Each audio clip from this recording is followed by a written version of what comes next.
Hey everybody out there, this is Jason from 80 Acre Studios and Tone Priest, and I'm here with Julian from Iommi. And we're going to have a chat today about really the band, the albums, the gear, sort of everything around it, everything behind it, and then just sort of, see where the conversation goes. So with that, introduce yourself. So hey, I'm Julian, or Jay from Iommi, whatever works, and been doing this project since March 2025, and just here to share a little bit with you about my approach to the kind of the doom, sludge, stoner metal music.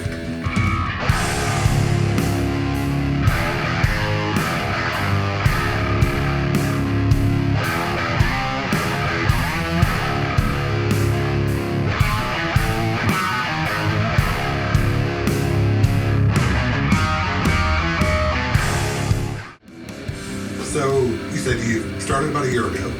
You got 2 records out. 3 records out. 3.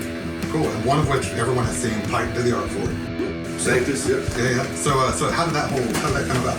So I started out March 2025, just kind of like, really, I should probably make some doom metal. I feel like as one does. As one does, yeah. And I was like, I felt very inspired, and I took the approach of like, what if somebody made songs themed around like cryptids and ancient aliens and Graham Hancock type shit, and ancient Holy Land, anything, ancient mysteries. I was like, let's just go that route. So long and short of it, I did this first record, which was basically like it was called Vidente Caelum, which is like Watch the Skies, and it's kind of a bunch of ancient alien themes. And then I wanted to do one about the ancient Holy Land. So Pike had posted that he was looking out for wanted to do some collabs, some album art. I hit him up and he's like, yeah, dude, that sounds great. So I put together this thing called Sanctus, with kind of about the ancient Holy Land. The first song's called Nephilim. Second song's called Nazarene, so like an Old Testament, New Testament type thing. It definitely, it was well received, and still trying to kind of find my way and keep doing that long form doom stuff.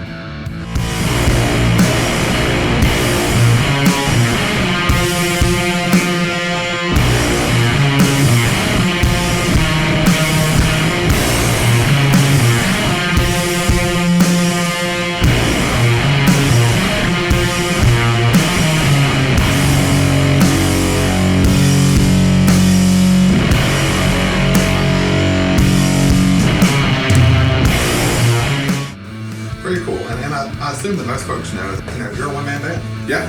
So sort of what is your sort of process? Like how do you begin, tracking a song or a record, or sort of where do you start?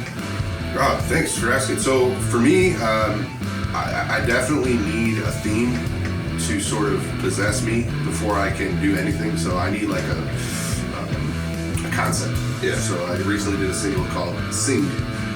Sing is the surname taken by the Sikh men. And it means lion. Singh means lion, that's her name, and they all take it. And I wanted to try to do them justice because they're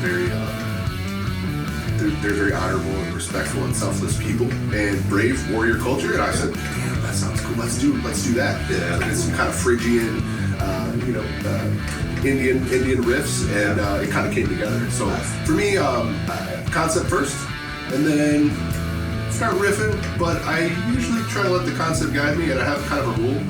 Even if I don't love something, it came out kind of natural, track that. Yeah. Let it be organic. Just have like a clipboard and come back to it later. Yeah. It might be an entirely different jam on a different record with different folks. Pretty much. Yeah, that makes sense. And so as you start, once you have your concept, once you start sort of tracking it out, you sort of start building sort of the bass, the drums, anything else that needs to go into it. But again, like just as a one-man sort of band, like I get sort of like stuck a lot of times, and like got a riff that's just not going anywhere, and I need sort of that inspiration from others to help sort of push me over the hump.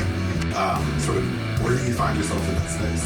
Like I can be like, my drummer's it's a pain in the ass, but it's because it's another guy. Sure. You're like, I myself am my own pain in the ass. Yes, exactly. Yeah. So for me, I try to take a framework, and again, once it comes organically, I will then find myself forcing myself to adapt to the framework that came intrinsically and organically, so that it is not forced, and then I tend to get better results than I spent a lot of years doing like R&B session work and stuff like that. It was all forced and just trying to sound polished, and it was like no. So when I got into the doom stuff, I realized that organic is the key. So kind of whatever comes out in like the first couple like, takes, like I kind of go with it. Yeah. So I'll put drums out and lay that framework, and I'm like, oh, well, I didn't mean for a bridge to be there. Tough shit. Yeah. Right to it. No, I know how it goes. Like, anybody familiar with any of the stuff I've ever done, it's all done live, one take, one shot. Mess ups and all, might be out of tune, might be completely playing that riff absolutely the wrong way. And I'm like, you know what? If I'm like a kid in my bedroom who's trying to like hear an amp, hear a pedal, know about a guitar, whatever it may be, that's how they're going to do it anyway, right? Yeah. But it's more of a natural. Like, I'm not layering 8 guitars to show you what a pedal is, because that's not what a pedal is, right? I mean, it could be if you tracked it 8 times. But for like the average kid in the bedroom, they're going to be off key, they're going to be slightly out of tune, they're going to be like, just garbage riffs. And that's sort of my jam. It's all about garbage riffs.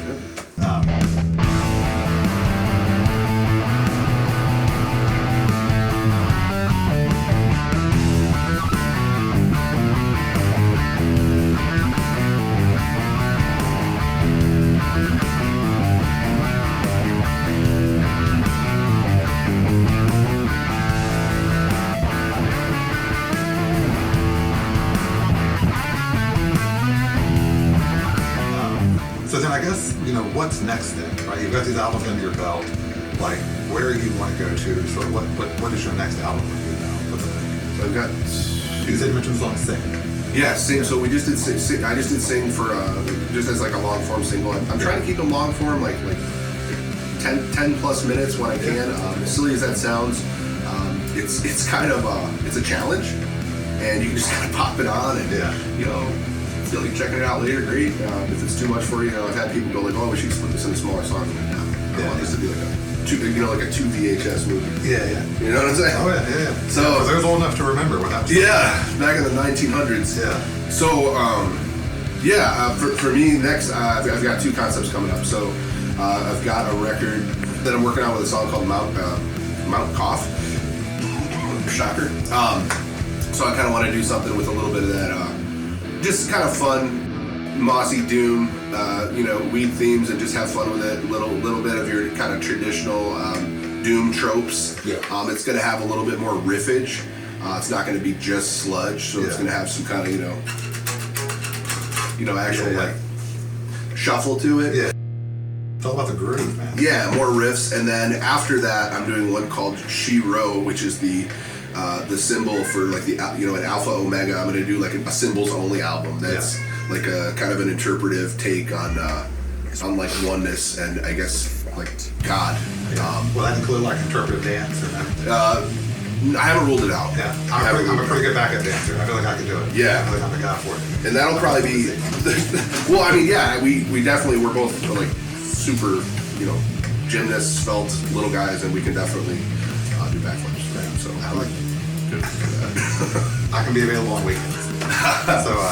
So no, cool. That makes sense. Why don't we talk about for a moment, like the guitar in your hand, and also like some of the stuff behind us. Yeah, cool. So, so this one is it's called the Magnus. This was built by Scott Bond of Fat Cat Guitars in Elgin, Illinois. Fat Cat Custom Guitar and Repair.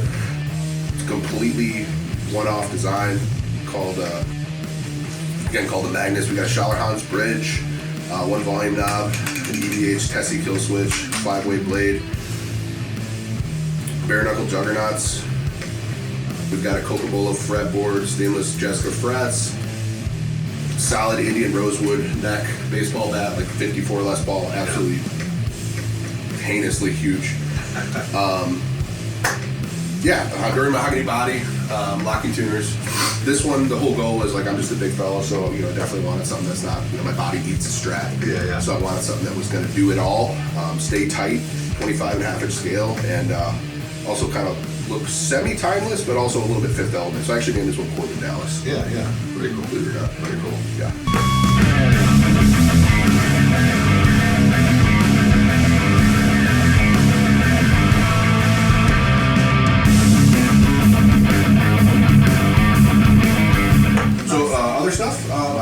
redundant, so that's kind of my thing. I like to have different tones. So I've got like a mini humbucker. If you guys are familiar with Sun, I know he's got an 05 Deluxe. That's what this is. So just with the stock mini humbuckers. Got, of course, from Steve Reese, the Woodwright Warlord from Does It Doom. Woodwright and Woodbine. We've got a 91 Gibson SG. Kind of nice era. They don't quite build them like that anymore. They just don't. It's a Harley Benton Aggie Fish model. Actually, a total killer. Tuned in like B flat standard. I've got this like cheap Gretsch 5222 Jet tuned in C standard. I recorded Nazarene on that one. Sounds real clunky. I've got an Epiphone Riviera frequencer, just a Chinese, regular Epiphone. This one's tuned in F standard, so it's tuned up. And then it's just kind of a Franken Strat that I built. Yeah. So, I've seen on Instagram, play a lot of greens, oranges, So how have you arrived in this current setup, with the Atlas cab and all that? So, the Atlas cab was really the foundation. This has those Ted Weber black shucks in it, so they're basically bulletproof. 200 watt guitar or bass drivers. Yeah. So it's a 400 watt cab. You can pretty much put anything through it. Yeah. Absolutely love it. We've got to get another one eventually. And as far as kind of going back to the theme of trying to avoid redundancy, I definitely like to have different textures. So the Thunderbird, big lungs, does the sludgy thing really well. I do use a lot of pedals, but this one has a really unique and thick voice, and they're kind of sought after, so I definitely had to scoop one up. This one, your classic go-to green GT120 master volume. Fantastic sound. It's kind of orangey, but it's proto-orangey. Yeah. So you know the drill there. Sleeper analog solid state amp by Orange. Yep. Really love this one actually. It's got pretty big lungs, man. It sounds pretty huge. Doesn't sound too, I guess sterile. Yeah. And then you got a JMP 1979 2204 Marshall. And then this one won't be here for long, but we got a 4100 JCM 900 because the 90s need love too sometimes. Yeah. Very cool. And so I know like a lot of the different sort of videos and stuff I've seen come out, certainly rocking the Warlord quite a bit. Yeah. Sort of shout out to Steve and Pike and all the folks involved. Absolutely. And so, what do you think about the Warlord? Not put you on the spot. No, I love the Warlord. So I actually just bought a set of, you know what they look like. Just bought a set of lace nitro heavies I'm gonna throw in there. So Nice. When I love a guitar, I will usually upgrade it and fuck with it. Yeah. That's what it's all about. Yeah, no, I absolutely love it. So I actually I'm a huge Sun fan. Yeah. I do a lot of that long form drone stuff myself, and this is like my go-to for that. Yeah.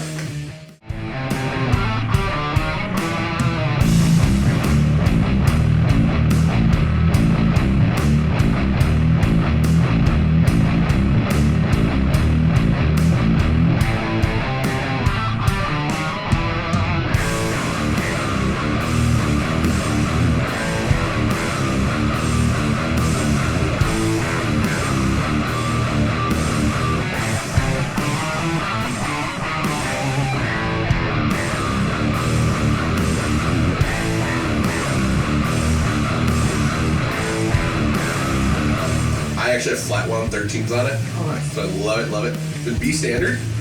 The stock pickups are absolutely fucking killer. Yeah. It stays in tune like you wouldn't believe. It's, I couldn't possibly recommend it enough. I would buy 3 more today if my wife wouldn't kill me. Yeah. Now, I've had a couple Warlords, a couple different versions, Pike's version, for the regular version. No, I absolutely dig it. And so, we talk about pedal board. What types of sort of pedals do you run?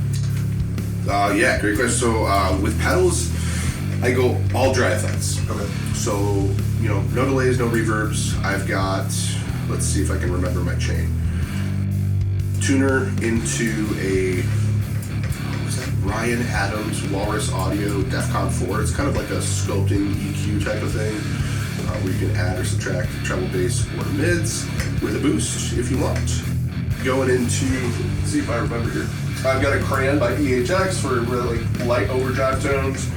New favorite is the Abasi Micro Aggressor Compressor. It's kind of got a transformer in it, so it it has this really amp-like compression. Yeah. Best compressor I've ever played. Yeah. That's always on.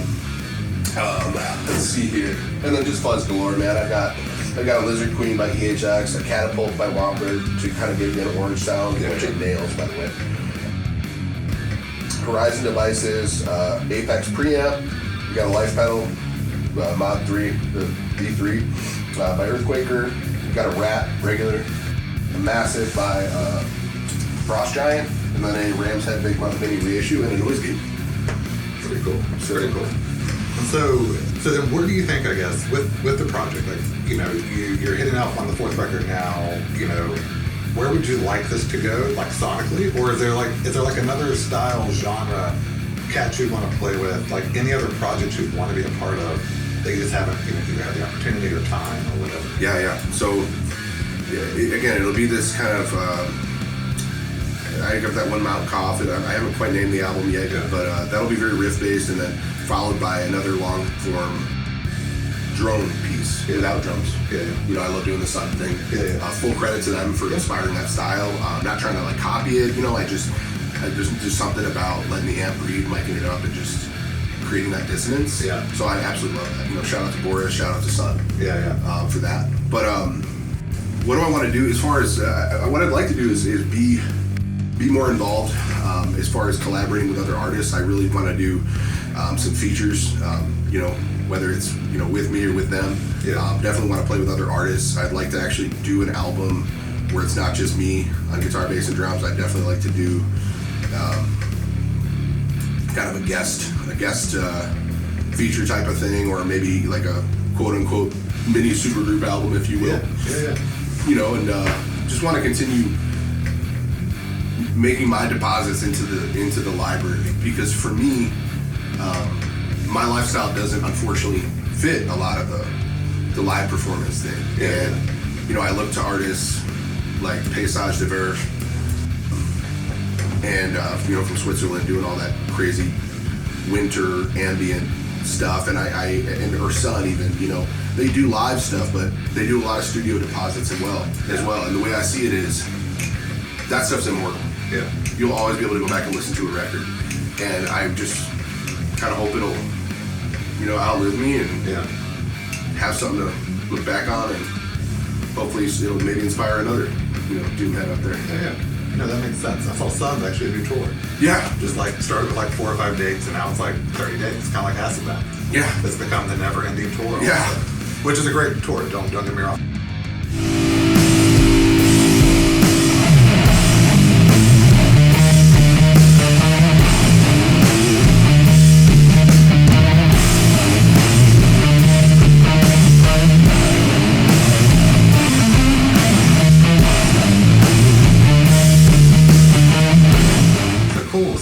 So then maybe, is there any sort of, like from a gear perspective, strictly in a gear perspective, is there any sort of like, you know, like unobtainable sort of like piece of gear you've never got to play, always wanted to play, sort of like that, you know, dream amp, pedal, guitar, whatever it may be, that just has not quite made its way to the studio?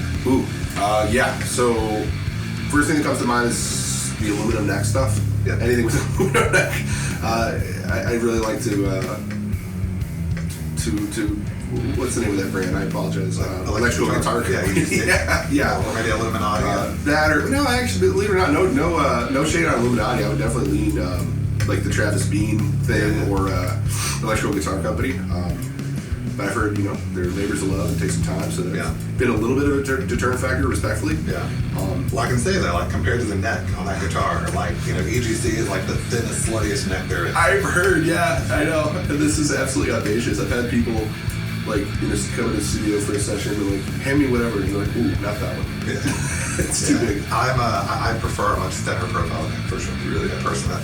You know, I've got a number that are absolute Louisville sluggers, you know, just thick baseball bat necks, but, like, I prefer like an EGC, not quite EGC thin, like that's almost like Ibanez Wizard thin, really, you know, which you know, Shane on Ibanez, they're great guitarists. My first real guitar was an Ibanez, JS 100, just out your own. Hell yeah, dude, got a job at McDonald's to buy the guitar. Oh, dude, you know, I love the Brad Mill 540S custom, the S series. It's just child of that. Like Alex Skolnick kind of like started like the S540, sort of almost like a signature-ish, right, back in the 90s. Again, just sort of dating myself. Unfortunately, that guitar lost it to the pawn shop, as people do. Oh yeah. In your 20s, you got to pay the rent. What are you going to do? Pawn your guitar. The funny bit though, I have since bought one again. Really? Maybe, I don't know, 4 years ago. It might have been $300 in reverb, maybe. And I was like, to feel like I was a 14-year-old kid again, like, holy shit. Yeah. Same guitar, plays the same way, looks exactly the same. Like, you could just lie to me and say that was the same one. I'd probably believe you. Or I would choose to believe you. Yeah. Cool. What about from like an amp perspective? Like, Mad Amp sort of orange, Marshall, are there other, have you had a chance to sort of go into any of the boutique space at all? Or do you wish to? Yeah, of course. So, I really want to get my hands on a Science, a Mother, for sure. I love Headroom. I want one of those Jupiters, 250 watt, monsters. I also really want to get I want to get my hands on a Jubilee, which I guess isn't boutique at all, but I have squirrel brain, so we're going to bounce back and forth. And then I have to eventually get my hands on an Electric Amp USA. Yeah. I have to. All the controversy, the controversy, the drama. I need one. It's real. They are getting harder to find. Yes. They're out there. There's one outside right now. Yeah. They're out there. It's funny. I was having this conversation a couple weeks ago with some friends from working class music. We were talking about this exact same thing. And as much as I love and collect Mad Amp and Electric Amp and all that stuff, I'm a high gain guy. Sure. Right? And so I've got a bunch of foggy, doomy, sort of really rad amps. But they're fun for certain ththings I do, but usually I go back to high gain. Sure. Right? It's just it feels like I can back it down when I need to. But if you take up an MV180, you're not backing it up, right? It's never going to be high gain unless you make it up. Yeah. It's going to be foggy forever. Oh yeah. One trick pony, it's a great fucking trick. Oh, it's such a good trick. If that's the trick you're looking for.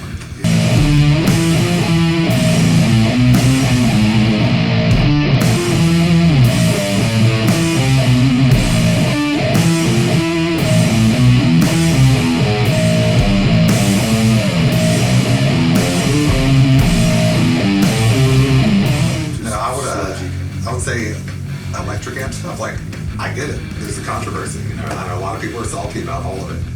And rightfully so. Yeah, rightfully so. It sounds rough. I mean, I wasn't there, so, but I've heard some things, man. Yeah, but I can say, McNeese, from a building perspective, the dude's a genius. Sure. And so, he still does a lot of work. I think he's in Florida now. I think that's right. So you can reach out and get all that cat. If not labeled electric amp, it can be labeled something entirely different. But great builder. There's a lot of, and this is sort of a question for you as well.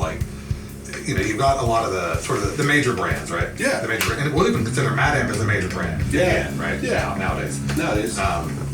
But all these sort of smaller guys that are coming up in the space, is there anybody else you've really sort of kept an eye on of just everything they touch is gold? Yeah. Dean Costello, because you're in Chicago. Dean Costello, and I'm not fucking around. Yeah. Dean, I'm gonna hit you up, dude. But we're on the outskirts of Chicago as we speak. So not to say that it should be DCA, but that's the right answer. Yeah, and that was organic too. That was actually organic. Yeah, it's gonna happen. Dean for sure, and I want some big iron, dude. I want some 200 watts or something crazy. That's my thing. If I could get a 400 watt head, I would. I'm just a lunatic. Well, so I've debated this over the years back and forth. For studio use, 50 watt heads, I still don't buy it. It's not my jam. 50 watt heads? It just doesn't do it. No. I need at least 100 watts or better, just to feel it better. I get that. You know what I mean? I've had two of the exact same amp, 50 watt, 140 watt. So it's slightly different. But it's the exact same circuit, exact same make, exact same amp. And they might as well have been two different languages. They are. It just does not push air the same way. It doesn't feel the same. And I'm not trying to shit on 50 watt folks. There's a time and a place for all of it. Yeah. 2204. Yeah. It's only 50 watt I like. Yeah. And it's just as you get into the, of course, the 100s, 120, 140, 180, 200, it goes from hearing it to feeling it. It's volcanic. Yeah, and not to shit on all the like the VST sort of like digital guys, but like it's not the same. I'll shit up. Do it. I'm really Let's sorry. do it. I'll shit up. Start now. Shitting. Cloud Cortex is gonna age like milk. Did you guys see? They just dropped a micro, and I actually said I'm gonna hold off for the suppository. I saw that. Yeah. I can't fucking do it, man. I'm sorry, you guys. I will say, we're going digital. And this is kind of like, it's funny in as much as like at the time it was amazing tech. If you remember like shit, man, 1994, 95, something like that, the Digitech RP1. Yeah. Like that was my first like pedal board, so to speak, sort of multi-processor. And I heard one not but a few years ago. Absolute hot garbage. Absolute garbage. But at the time, as a kid, in high school as a ninth grader, just like, look at all these damn pedals, look at all these lights. And like probably dialing in the worst tone ever, probably. So I could go back and hear it, from back in the day. But yeah, for me, it doesn't work. And I say that as a guy, like, I will do amp captures for people, right? Like, I will give them, right? I'll give them PST files of what they want. Yeah. But I'm like, I would urge you to just go get the real thing. I get as a tool, okay, but here's my take on this, and I don't care how spicy this is. I'm dying. We love hot takes. All right. So I go to shows, and I know that I'm biased, obviously, but I go to shows to see the fucking amps too. Right. Yeah. I will judge guitar players from the audience all day, every day. I don't really apologize for it. Sorry. At the same time, I will give major kudos of like that is a rad signal chain, and like the amp, the guitar, the whole bit, like dialed in sounds great, right? Positive feedback, positive enforcement. Yeah. But also like that was hot garbage. You're on a silent stage, you're all in ear, and it's absolute garbage. Dude, zip-off shorts are super practical, but are they fucking cool? Right. Leather jacket, windbreaker. Like, I understand one's probably more practical. Yeah. You know what I'm saying? But the cool matters with music. I think. I was at a show with a buddy of mine's band, maybe sometime last year, and there was another band that was the bigger band on the bill playing, and I will not name names. But effectively, could not get in-ear monitors to work for the 7 people in the crowd. And I thought, why are we holding up the show? What is going on? What are you doing here? Like, there's 7 people, 3 of them are girlfriends of the band. Like, what's the problem, folks? And but it was just one of those funny moments of like, it takes all kinds, and if you feel you need that to play for 2.5 people, fantastic. Good on you. Spread the love, spread the music, whatever makes you feel good, right? As long as you're not hurting anybody in the process.